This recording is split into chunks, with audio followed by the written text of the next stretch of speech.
Hello students, as I said before, the OMR sheet has been released. So as I said, on the 15th July it will be released before. So it is released today, and everyone check it in the nta.nic.in website and fill your details and check the OMR sheet.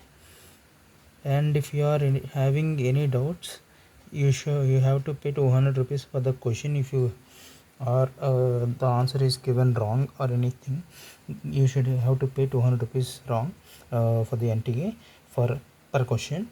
So this is a video, and do check your OMR sheets and how many marks you are getting.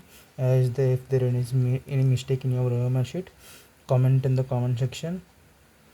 Okay, and do like, share and subscribe to our channel for more info, and the results will be also released soon. Okay, so it will be released on the 20th July, before the 20th July, mostly by the in the 2 to 3 days the results will be released. So this is the video, and thank you for watching till the end, and do share and subscribe to our channel for more videos.